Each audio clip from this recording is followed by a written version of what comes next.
There you go. Hello. Hi, how are you? Jack, come here. It's here. Good. Sorry, my dog is like, who's this? I know, who is it? Oh, Who is it? he's He's so here. cute. How are you, Jessica? Good. How are you? I'm good, thank you. I love all the greenery behind you. It's beautiful back And I there. like a forest. I love plants, and since now I have time to stay home and actually water them without like killing them, I was like, yeah, let's do it. Yeah, I definitely don't have a green thumb at all. It happens. It happens. How are you doing? Great baker. Um, I am good. Strangely, I'm missing home like crazy right now because summer is such a beautiful time to be in Europe, in Italy, and see my family. And I feel like there's a specific vibe about European Italian summer that I feel like, for obvious reasons, I don't feel here. But I feel like in general, America kind of works all year long. In summer, Europe stops. Everybody takes time off, and I'm struggling with that. I'm trying to keep myself busy in order to not to miss my family or like Italy so much. Yeah. But yeah, how are you? Oh, about the same. Except I don't have the experience of the beautiful Italian summers to draw from. But I Like think traveling, I've definitely been enjoying the beaches here. right? And that's something I think before this time, I never sort of, I probably took for granted quite a bit. Uh, Right.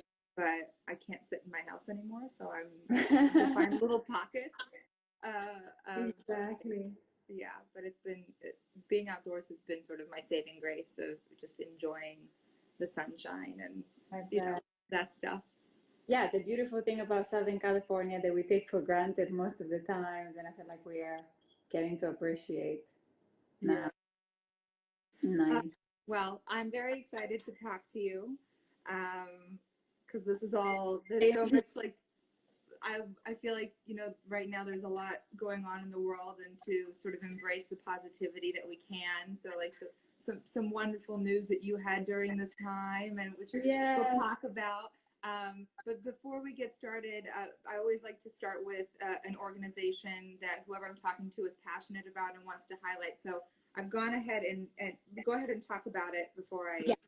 Okay. Oh, yeah. It's basically Catania's Red Cross, Croce Rossa di Catania, which Red Cross is all over the world, but I feel like I specifically chose Catania because it's where I was born.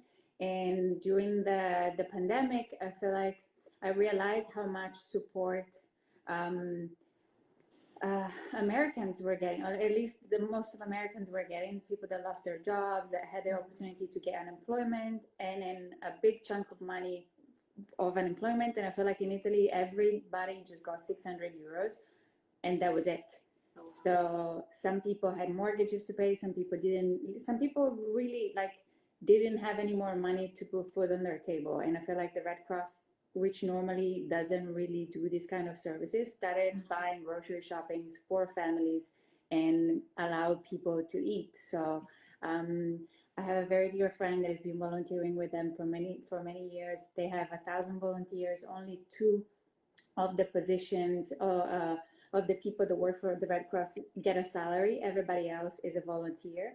So I really love their goal, their scheme, like the way their charity is organized and what they're doing in this specific time. So I I decided to support them on doing these cameo videos, and everything um, that I make through that goes directly to them. And yes, I've received like help from another group that donated some money to the Red Cross on my behalf.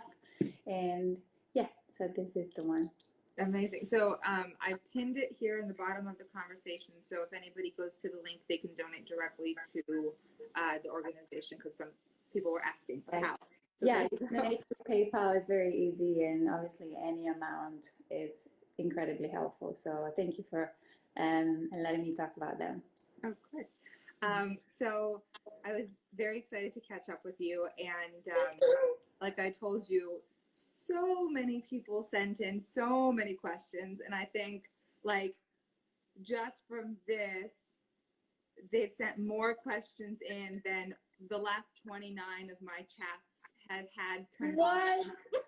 Like Wow, hundreds. that's amazing. Yeah. Yeah, the fans of Grey's Anatomy and Section 19 are amazing. They're so present and active and loving.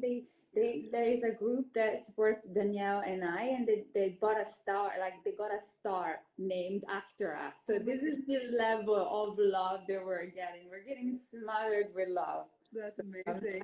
So there were so many questions that I think I feel like it's important to start because there were so many story questions in terms of where the shows are going, and from what I know about the process, I imagine they're all still writing. yeah. And you probably don't have the information, or if you do, you're not allowed to divulge it at this point in time. And from previous experience, it changes as we go. So some stuff that is supposed to go in a certain way at the beginning of the season then changes and drastically towards the end of the season. So yeah, all of this. Great. So I just wanted to let anybody who was watching and looking for those answers, just so you know, we probably won't have those sort of answers here. But the thing that I'm excited to talk about is sort of how you got started, because it wasn't the conventional, like you were pursuing acting right away. Tell us about that. Okay. Well, where should I start from? I feel like, well, I used to be a professional dancer. So I definitely didn't start pursuing acting. And then I moved to Los Angeles and I realized that I didn't want to keep dancing here. And I took an acting class and I felt like, wow, this is what I want to do. This is what I want to learn this and I want to become better at this. It felt like an extension or like of what I was doing before. Like performing as a dancer was great until a certain time, and then I felt like I needed to do more, and I felt like acting was the right step to take. I tried to work behind the scenes, didn't like it. I tried to choreograph and I tried production, but I was like itching to be on stage or on set. And I decided to stop dancing completely and dedicate myself to study acting. And obviously, I became a waitress because it's not that. I mean, some people decide and start working, but that obviously wasn't my experience. And yeah, well, long story. I managed to get. So, can we talk about casting director workshops and this kind of stuff? Yeah, I do want just to take it back because you know you sort of have a unique perspective and experience because you did come from a different country to whether pursuing dancing or acting.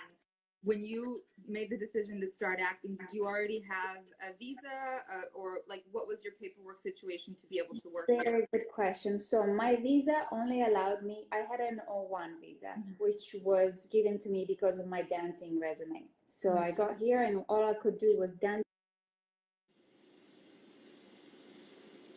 Oh, there we go. I could only dance, sing, or act, but the acting was mainly supposed to be like stage acting, like musical, something that involved dance. Because the main reason why I got the visa was for dance. So even for film and TV, it was a little murky. I didn't know if I could do it with my O1 visa. So that's very hard to get. Harder now than it was before, but yeah, I had an O1.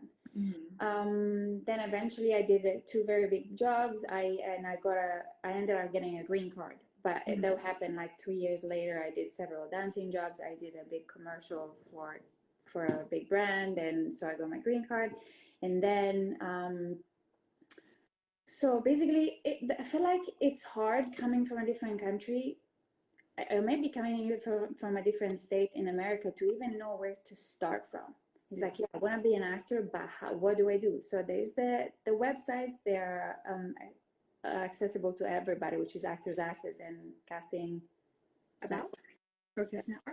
Yeah, but I feel like you can subscribe to those and get breakdowns of smaller auditions, and that's what I started from. So I started submitting myself to either music videos or short films and student films. And I booked my first student films, and you start building like slowly. Everything was unpaid, obviously, and you start like slowly start building a network. Then acting class, in acting class, you meet actors that have been in the industry for more or less time. One of the actors that I was in acting class with was doing a short film, and he asked me to be part of it. So that's where I got my second project, and slowly I started building enough material to build the tiniest show reel. And with that, I started cold emailing a bunch of agents, massive one, medium ones, and lower one, because obviously coming from a different perspective, the sky's the limit. You have no worry, no problem about reaching out to a huge agent. Thing that I probably wouldn't do now, knowing how it works. But then I heard from one of the agents, and I worked with him for like 6 months. I got a music video through him, and then kept going to acting classes. I had some terrible experience in acting classes. That's why I saw in one of your interviews, in one of the Coffee with Casting, mentioned go and audit classes before you start paying. And I think it's an amazing advice, because what works for somebody doesn't work for some other people. Some people are more or less sensitive. Some people need the tough love. Some people do not need the tough love. So I feel like it's very important to go and see how the teacher works, because it costs a lot of money and it's not easy to make money. So I feel like it's, yeah, that was a very good advice. And yeah, a lot of frustrating times. But I feel like every time that I was about to quit, because I was like, I can't do this anymore, I got a little glimpse of hope. Something would happen that will give me strength to keep going. Either like a student project, or a friend that tells me, I want to do this, or do you want to be part of it? Like something that kept me going. And then I started doing acting in casting director workshops. I signed with an agency in the southeast market, and they're like, we're having this event. There's like amazing casting directors. One of them is coming from LA. You should come see them. And guess who was the casting director from LA? It was Jessica Sherman. So I flew to Texas to do this workshop, which now is like, again, one of those crazy things that you're like, why? Because I remember we talked like right after you did your scene. This was, I think, 5 years ago now. Yeah. We weren't even like in a big, like one of the big cities. We were in Frisco, Texas. And I remember talking to you and you saying that you were LA based, and I was like, what are you doing here? I remember you saying that specifically, but it was like to meet my agency and also show them that I was committed and I wanted to do this. And and I felt like then I started taking these industry classes with people that give you recommendations on how to navigate these casting director workshops or the acting classes or the websites. And I feel like the best tip that they gave me, it was like, rather than go see a casting director once, because it's as good as you can be once for 2 minutes, I mean, it's going to be very hard for them to remember you. Why don't you go see them again with new material and show that you can be versatile, or just to remind them that you exist. And I felt like I took that advice, and that's when I came to see you a second time. And also, the first time was very memorable in itself. Well, I guess you remember me, but I feel like also I really enjoyed the workshop with you, because you have a directorial quality about you. I feel like you're very good at understanding the scene, and also like giving very specific and curated notes that make a big difference within the tiny scene. Yeah, I remember that. Yeah. Sorry, go ahead. I think because the workshops are sort of like a touchy subject, and sort of kind of always have been, in the sense that when I've always done workshops, and it's something that I've sort of grown into, for the goal of the workshop was when you have newer actors who are not familiar with how it all works.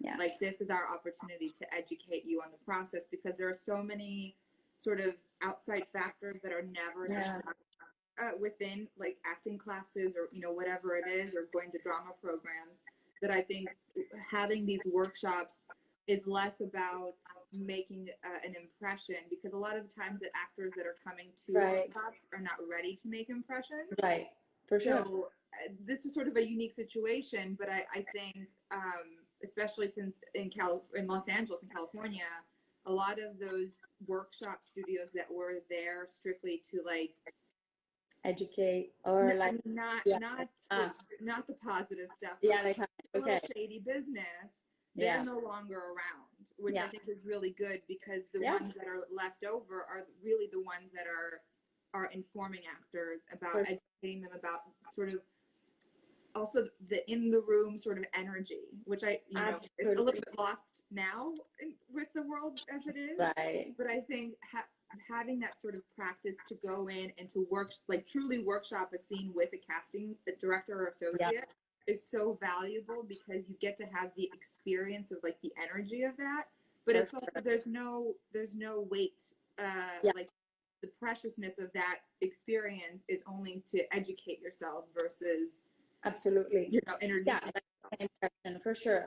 And I feel like that is actually a very good point. I feel like for me, nerves, I've always been a very big component of the casting room.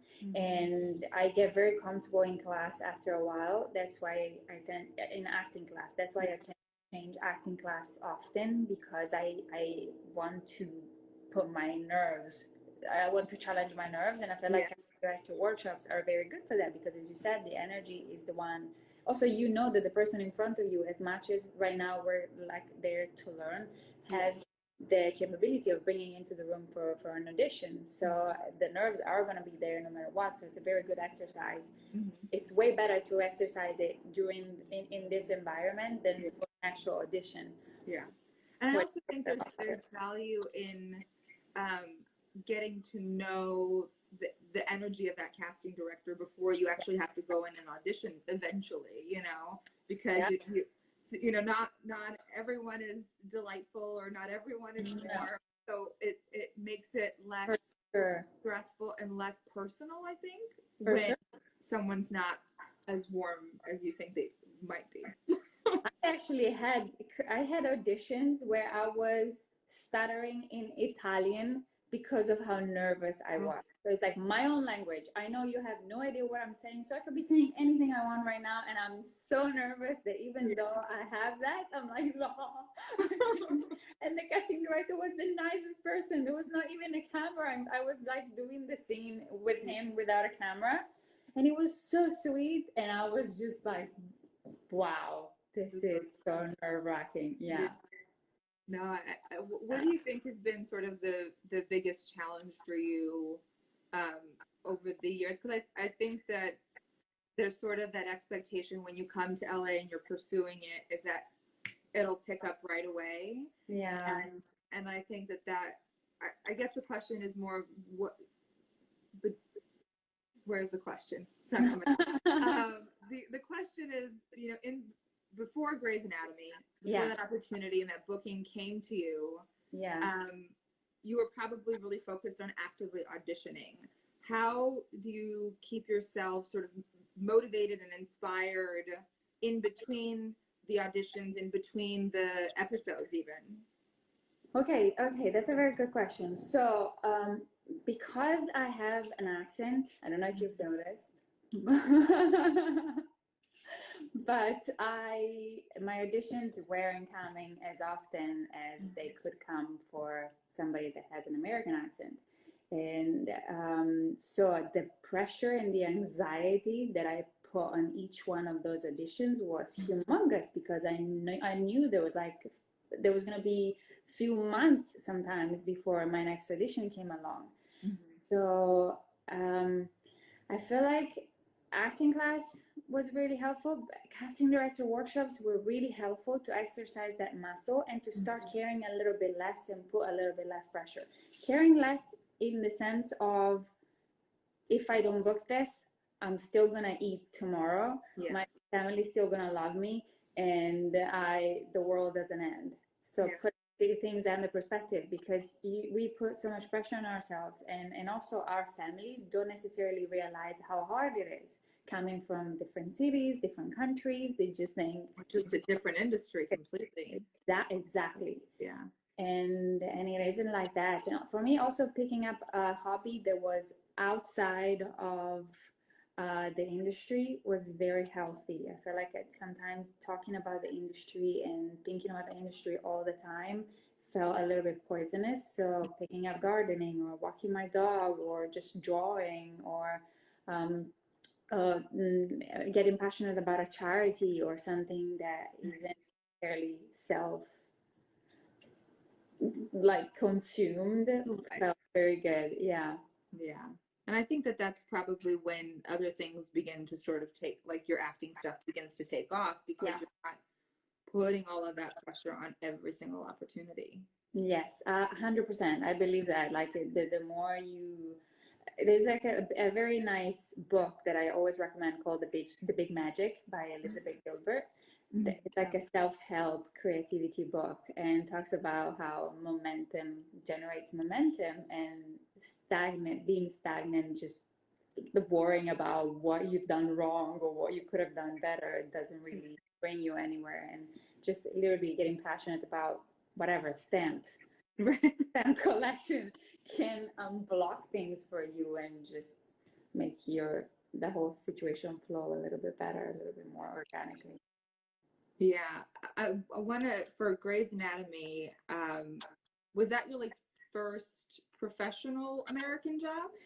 So I got a USA Network guest star role in New Orleans. It was like a 2 episode thing for a show there, and but nothing in LA. And then okay, I need to tell the whole story because it's so good.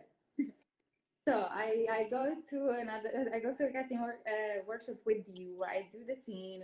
I feel like we had a very strong connection, and then I get an email from you saying, Stefania, I feel like you are ready for like a better representation. Here is a list of 10 manager and agents that I work with that I think could be interested in talking to you, and I've already told them that you might. And I was like, what? Like that email felt like a massive Christmas present. I literally could not believe my eyes when I read it. And I was like, okay. And I had basically no credits to my name apart from a couple of independent projects, student film, and this USA Network thing. And of these 10, only 3 agreed to meet me. This is to tell to how hard it is. Yeah. Even exactly. And of these 3, Paul was like, you have no credits, but you know what? Let's try and see what happens. Yeah. And then I kept bugging him every now and then, like, hi, I'm here, I'm alive. And they're like, yeah, I know you're here. We think about you. And then 4 months later, he sent me an audition for. It's like, yeah, they're looking for this an actress that can speak Italian for Grey's Anatomy. It's like a guest star role, and do you want to go tomorrow? And I was like, yes, of course I'm going tomorrow.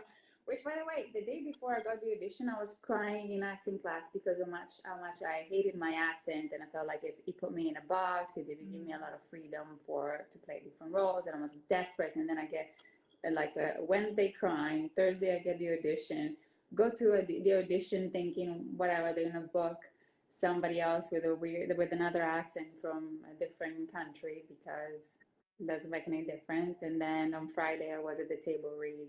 Wow. With everybody. Yeah. That's why. And so what was the audition experience like for you for that? So actually it was a little at the beginning I felt I was the first one to go in, and Linda was a little bit like, I'm gonna let you prove myself. I'm not gonna be warm and fuzzy right away. She was like, let's see if you deserve me to be nice to you. Yeah. I was polite but not too warm. And then I did the scene the first time and they laughed and they were like, okay, let's do it one more time. They gave me some notes, then we did the second scene. And I feel like by the end of the audition, they were so nice and so welcoming and warm. And Linda even said, don't go back to Italy. And I was like, no worries, I won't. I'm not going anywhere. So it was a great experience. And but I feel like that was one of those auditions where I went in and I was like, if I get it, I get it. If I don't, I don't. It's only my first audition for this manager, so I don't have to nail it right away. I can, as long as I do good, I'm okay. Like I wasn't putting too much pressure on myself. That's good. And I was very prepared. Like I really worked on the scene and I felt confident. Yeah, the role fit me. Yeah. Did you know that it was supposed to recur so much, or was it a one-off? No, they didn't tell me anything. I thought it was gonna be like a 1-2 episode thing. Yeah. Yeah. And, Wow. yeah. Yes. Not too shabby. But that every time people tell me how did it happen, tell me the story, I always say it happened thanks to a woman. And I feel like that's you. If it wasn't for you, I never would have started working with Paul. If it wasn't for Paul, I would have never gotten the audition. So Well, yeah. I'm so happy to be part of your journey in a huge way. So Absolutely. It gives me, like, when you posted the thing about you got up to a series regular, like I think I woke up to that message or that post and I was beyond overjoyed. Thank you. So happy for you. Thank you so much. Yeah, it's amazing, especially this time where it's like having a job and a job that you love. Oh, wow, it's like such a luxury. Yeah, that's amazing. Yeah. Do you know if you'll still be able to sort of cross over to Grays even though you're full on there? So I think so because I still have the relationship with my brother there. Yeah, I well, just because I don't know like what the storyline's going to be, but in terms of all of the COVID-19 precautions that they'll have to take into place in terms of actors going to and from different sets. Yes, there is a lot of precautions in place. I feel like they're still fine tuning every detail, but I feel like it's gonna be hard. I don't think there's gonna be as many people crossing over because of the reason. But they've also announced that they're gonna deal with the COVID outbreak even on the show. Okay. Well, I mean, in the medical scope, it makes sense. It makes sense, exactly. Well, that's good. Which is also good because we'll probably wear masks and it will be safer for us to be on set also because of that. Because right now, like everybody else will be wearing masks and protection and we won't be. So we're the ones putting people in danger. So it's a big responsibility. Although we'll be tested all the time but yeah. That's crazy. What was the first thing that you did when you found out that you got up to a series regular? I actually look at I was like, I want to do something amazing for my family. So I looked at it like a boat holiday for the whole family to just take like a week and go to sailing somewhere all together. Oh, that's beautiful. Yeah. That sounds so nice. I know, not now, unfortunately. It'll have to be like maybe next year, but in the future. Yeah. Exactly in the future. Just because it's I don't know if you'll know, but just because so many people ask, like, what are you hopeful in terms of your character that they'll be able to touch on now that you're full on there? Yeah, it's interesting because I feel like it's a firefighter show and I'm an OBGYN, so it's like it's gonna be interesting to fit a full storyline into that. But there's a beautiful relationship with Danielle, with Maya's character, which obviously will be a big part of my presence in Station 19. But I feel like there's also room for a lot of medical stuff tied to their firefighting thing. There is like a special unit that, because there's also another surgeon that became a firefighter on the show. But there's like talking of like creating a unit where there's doctors that can help like at the scene of the fires right away without having to wait for ambulance and stuff. So I feel like maybe there's some room for Karina in there. but I'm sure they're gonna find. We actually had my first meeting. I didn't know, but you have a meeting with all the writers when you become a series regular to talk about your hopes and inspiration for your character. And it was so good. They ask you so many questions, and it's like, okay. And yeah, also like if you have any sort of hidden talents that they could incorporate, like that was something that I didn't realize they did on previous shows that I've worked on. uh-huh. They try to use whatever skill set that you have Yes. with your character. Yes. I mean, I yeah, they do. They do try, and I feel like I don't know what's gonna happen. But yeah, it was so fun. It was so interesting. I've never had that experience before, and we had it on Zoom because obviously we're trying not to meet people in person. So that was very interesting. It's just so many talented minds creating crazy stories. Yeah. So you've been part of, like, as a casting director, you also you go to table reads, I guess, for sure. You can. I all of the TV that I've worked on has shot in Canada, so I've never been in the area where they're having table reads. Right. But I think when we've done pilots in the past, that even if they shoot in Canada, they record and you can watch it the feed live. Uh-huh. So that's been fun. Amazing. So Yeah. good. Yeah, it's definitely an education. Having worked in TV, they usually put casting in like the writer's production office.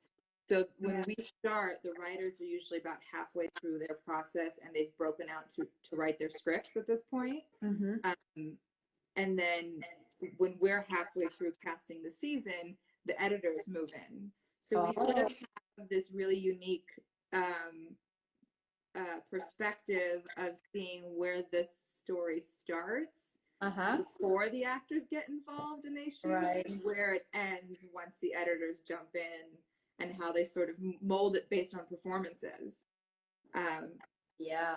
So it's I think it's sort of a fascinating place to sit in and witness both sides of it, and because I never knew that they met with series regulars until I worked on a show and I saw them do it, and so like, oh, that's fascinating. That's smart. Exactly. Yeah, it's so fascinating how sometimes even if something is so clear how it is written in the pages, but then once the actors and directors get together in the space, how much it can change, although you're using the same exact words, because of the performance of like the little nuances that the actor, the director can add to the material. And then the editor puts his own twist, which is funny. Yeah, on Grace, there's sometimes that have been seen that we have shot completely, like the episode is finished and then like they change something that changes completely the following episode and the storyline after. Like people break up and then they don't break up anymore, and then they're and it gets edited out. Yeah. I'm curious, just from your point of view, being on a TV set and having all that experience, how is it adjusting? Because every episode is probably a new director. What is that experience like, and how do you sort of make it work for you? Yeah, I don't love that, if I have to be honest, but there are some fun aspects because you get a fresh perspective from that director that hasn't worked with you before and has watched the material, and he's like comes with a very fresh point of view, and I feel like that's the most exciting part of working with a different director every episode. I feel like, especially with the younger one, I think there is this there is a little bit of a fear. Some actors can be very intense and very hard to work with and not very collaborative, especially if the season has been going on for a long time. So I feel like a lot of directors come in and they're a little bit like, can I say we're walking into? Exactly. And so I love just going like, yay, let's work together. And I feel like Danielle and I are very similar like that. I love notes. Yes, I love collaborating with directors. I love hearing their opinion. I love the more specific you are and giving me notes, the more I'm happy. I don't like when people just tell me just do it differently, because I'm like, what? There's so many options. Yeah. Exactly. So yeah, it is fun. But I also I haven't worked in that many film sets, Mhm. especially not very many big ones. I did a small part in Ford versus Ferrari, which was Yeah. great. Um, but it is a very different experience. But like James Mangold is a super New Yorker. He's very like Yeah. That's great. it, a major difference is in film, you do the same scene 50 times. In TV, two takes and you move on. So you have to be very prepared and like know where you're going, how you're moving, because then you have to repeat it for the other angle, camera angles. Exactly. So that was the main thing, the main difference. That's was there anything that you did differently in preparation for how, sort of how you shifted it for film? Also, working in Italy, you've done film there, right? Yeah, I did a comedy there, and yeah, a lot of difference as well. Okay, so a big difference is also in the. I feel like it's important to know what your role does in the story. I feel like in Ford versus Ferrari, my character just brought the story along. Wasn't supposed to be like, haha, look at me, or like, I'm funny, or anything. It's like one of the stories that just help telling one of those roles that just help telling the stories. And I feel like I remember like trying to put a little charm in there or like a little smile, and the director was like, no, I feel like let's just straight all that and Yeah. down to the meta, just you're down to business, you're just basically like the translator. So I felt like I was the shadow of Enzo Ferrari, and I enjoyed doing that because it's very different And that was a very intense scene, just in terms yeah. of negotiation. So I understand that for sure. Yeah, for sure. So I think, yeah, the preparation is always the same. I guess it's hard for everybody. If you're judging what your character is doing, it's very hard to then portray that character truthfully because you're always going to be detached from it. And so I feel like sometimes I struggle with that. I have to like really feel like, okay, if I was in this situation, what would make me behave this way? And I really have to believe that because if I don't, I can tell what I'm saying the lines. I'm like, I don't believe myself. Why would the casting director believe me? Right. So that's a big struggle. And I think in the Italy one, I improvise. In Italy, we improvised so much, so much. It was like kept going. Sometimes 2 minute scene became 5 minute scene. I was like, it's still okay to talk. Am I still going? Yeah. Is that more common, generally speaking, in Italy, or is that because it was a comedy? I think because it was a comedy, and also the main actor was also the director and the writer, so he had full power of what was happening on set, and he wanted to keep going and just kept going, and we just went with it. At the beginning, I was like, "What's going on?" And then you just go for it. But I feel like the improvisation helped me on Grace as well, and it allowed me to sometimes put in a line or a word, and most of the times they're okay with that. Yeah. Yeah. Someone had asked if there is in terms of like the feel on set between the crew and the cast, is there a major difference that you notice between Grey's and Station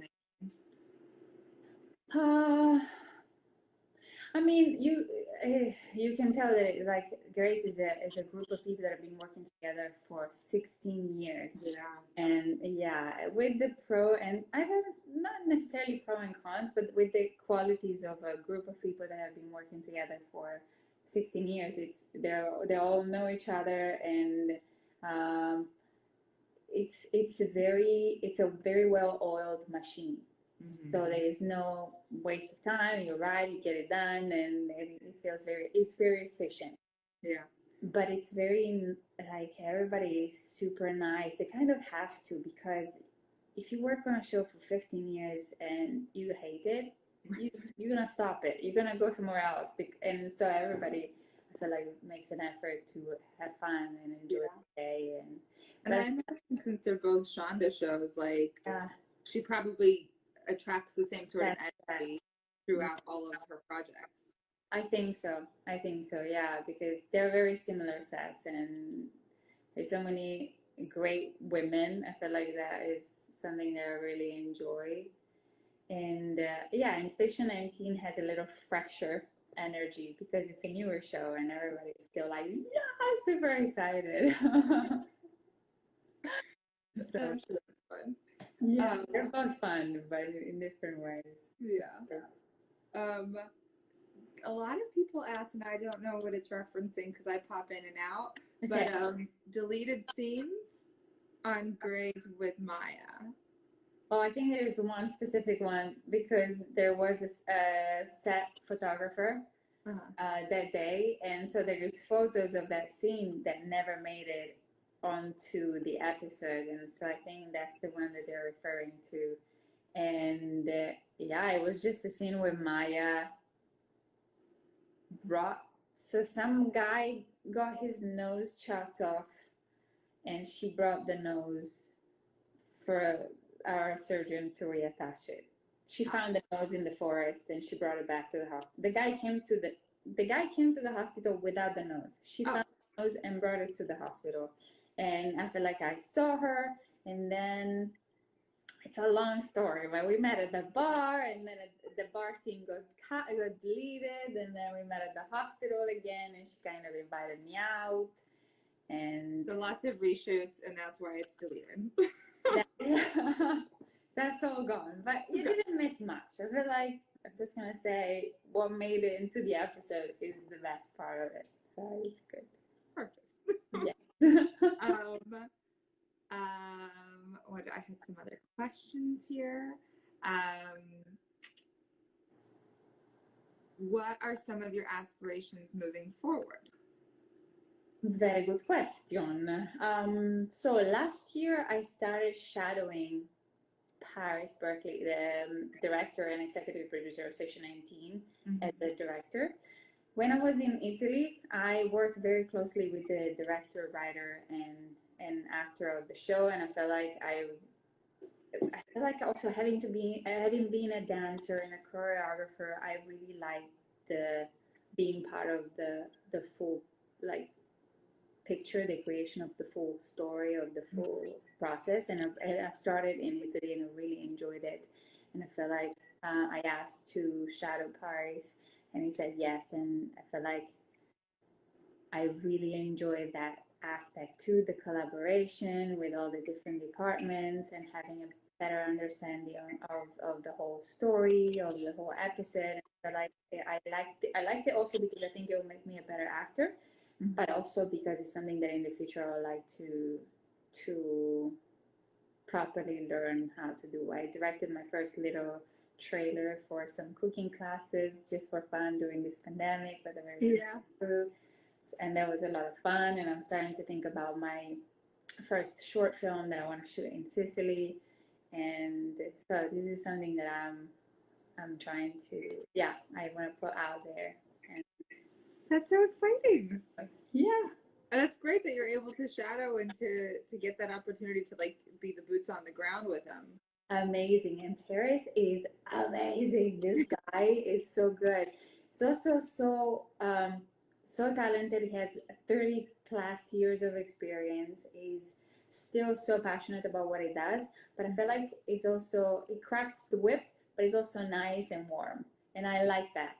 I like that we can yeah, it's a very good combo, and it's so knowledgeable, which is something that I aspire to arrive as a director on a set with. Like, if you know what you're doing and what you're saying and what you're talking about and a little bit of all the departments, it's so much easier to earn everybody's respect rather than if you just show up like,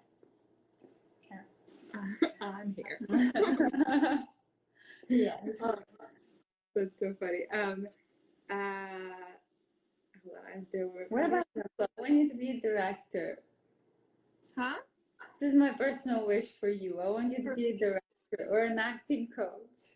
Something. I feel like I thought you would already work with actors, but I feel like I want you to work with actors a lot more. I don't know why. I don't know. I have this weird sort of a little bit of imposter syndrome where you're like, who am I to tell you what to do?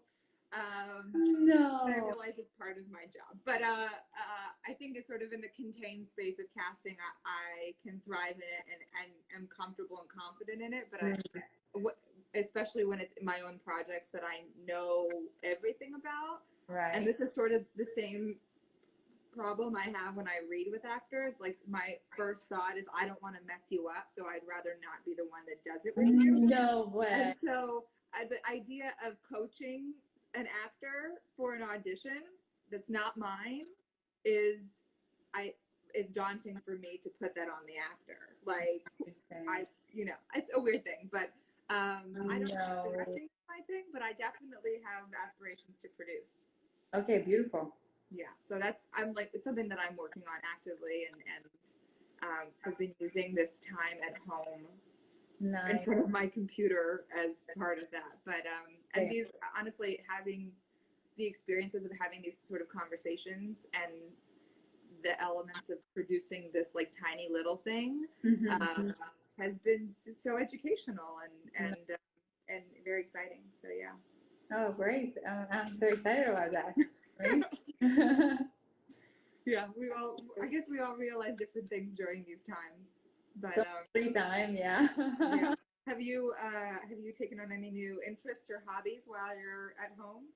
Well, I got a new place, so I've been obsessed. Like my Pinterest board is all about house stuff, house decoration, house construction. I've been like nailing stuff and stripping wood, and it feels so good to work with your hands. Gardening and yeah, like sanding my wooden floors. It's been so good though. Yeah. I had so many. I think this all started, and we probably all had those aspirations of, making that long list of things that we're going to get done during this time. And slowly, for me, faltered little by little, but I got a couple things accomplished. Like what? Like what? That's a good question. I replaced my shower, like something that I've lived here for 8 years and has probably been here. Oh my God. So it's like the little things. I practice my Russian very infrequently, but just the same. Amazing. Yeah. So I started doing puzzles, which I still hate them, but I do them. Okay. I feel like puzzling for me is like a little bit like road rage. It is? It just gets you mad? I get so mad because I can't find the puzzle. You can't find the piece. I think the goal of the puzzle is the opposite, is to relax and get your mind off of stressful things. I love it. You're like, yeah, so strange. Just because it's something that I like to ask everybody I talk to, if there was like a piece of information that you like best sort of, if I knew then what I know now information, what would it be? Okay, so there is part of me that wishes I didn't know some things now, like the aging thing. Yeah, I feel like sometimes not knowing how hard it is, not knowing how many doors you're gonna get, like it's just the l'incoscienza in Italiano. I don't know how you say it in English, but like kind of like you're willing to take more risks, exactly. Not knowing what's the negative of it, I guess. Exactly. So I think that's a beautiful thing that is a plus for everybody that is new and comes with this attitude, and probably also what keeps you going for a little bit longer, because if you already arrived that you have a ton of fears and rules and knows that you have to follow, it's probably harder. So I feel like that's not knowing some stuff at the beginning is good. Something that I wish I had known, I feel like the main struggle for me is like learn to control my nerves. So I learned to put less pressure, learn to find. I saw it was Will Smith that said, I don't have a plan B because I know that I'm gonna make it to the plan A. Yeah. I think it's amazing, and I really admire that. And as per a bit, I was like, I'm gonna do the same, but didn't work for me. Like I don't I don't work well when I put that much pressure on myself. So I feel like I don't necessarily need to have a plan B, but I need to have other stuff in my life that makes me happy. Like at some point, I wasn't traveling at all. I wasn't going to see my family because I needed to be here.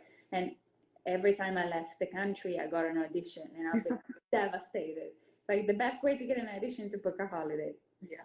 So true. And then I was like, you know what? I only live once. And if the job has to arrive or the audition has to arrive, it will arrive when I'm in LA if it's the right one. If I'm home in my family, it means that it's not the right one. Yeah. So just take it a little easier. Yeah. Trust the process a bit more. Yeah. And I think that the thing, especially now moving forward, is that everything is going to be virtual, or everything is going to be self-tape. So I think there's a bit more freedom. Yeah. And this is not just related to actors, but like you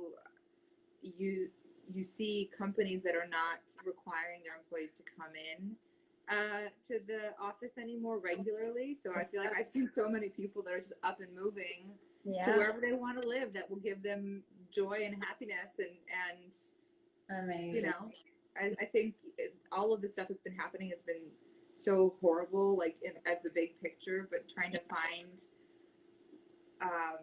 space to appreciate and value the things that you kind of are realigned to is so important. Yeah, for sure. Yeah, for sure. Yeah, the most important. But yeah, now I feel like a big advice from you could be like how to, like, is there any set rules for self submissions or like self tapes? Is it like some big no's, something that you shouldn't absolutely do, or is it? I mean, I think every casting director is going to have a different opinion on unsolicited self tapes. Right. So there's a risk that you take, and I've talked to so many actors that like their one opportunity came from that risk that they took. You know, Wow. so I don't ever want to squash discourage. Yeah. Yeah, because I think you never know what's going to happen, but I think it's definitely about reading the room, whether virtual or not. Of doing your homework and getting a sense of the casting director. If Right. you are trying to get in touch via social media, making sure that casting person created an open space for actors to reach out, or if it's a private page, don't request to be their friend because it's private for a reason. Right. So I think it's being mindful of all of those things is very, very important. But also sometimes you do have to take a chance. I'm like, I can't tell you the number of cold emails I've sent to directors and producers just to see if I can get a meeting as a casting director. Right. So you just never know, and you have to, like, that bit of like ignorance is bliss sometimes. That you can strike gold when you least expect it. Yep. 100%. 100%. And also, like, I feel like it's important to be creative with the way you reach out to people and respectful. And respectful and creative. Yeah, an email, like, you can totally ignore it. It's not like that aggressive. Obviously, don't show up to people's houses, but and don't email 30 times. It's like like being. I think it's having common sense when you do those things, because it's not for us as casting people. Like, it's not about just showing up in our inbox over and over again, because having that sort of name recognition is not always a good thing. Sure. And it's not going to be efficient for you if we are not looking for something specific at that time. So like it may come in and out of our brains, if the timing isn't right. Absolutely. Yeah, I like that. I'm going to turn, everybody was yelling to turn off the comments, but I'm going to turn them on again, just so everybody can see the link Very nice. to the Red Cross. So for people that can donate and are able to, please copy and paste that link into your browser and donate a little bit of money. But we're basically at the end of our time here. That went by so fast. It did. Oh, wow. I just saw the clock. Amazing. Yeah. Nice. Oh, so good. Yes, thank you so much for being game to do this. And then see Jackson's there.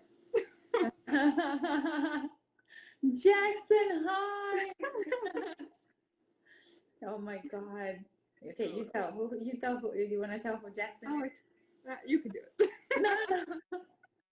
So I used to be a dancer, and Jackson is a very good friend of mine that I used to dance with, and now he's in Shondaland. Is in Magic Mike show in Vegas. There you go. Sending love to you both. Grazie, Jackson. And now we're common friends. We both went to see him. Yeah. Lovely. Well, before they cut us off, I would like to say officially goodbye. Yes, thank you so much for this. This has been such a pleasure. I'm so happy you asked me to do it, and anytime. You know that. Thank you so much again. Thank you, and congratulations again. Thank you. All right. Bye. Ciao, Bella.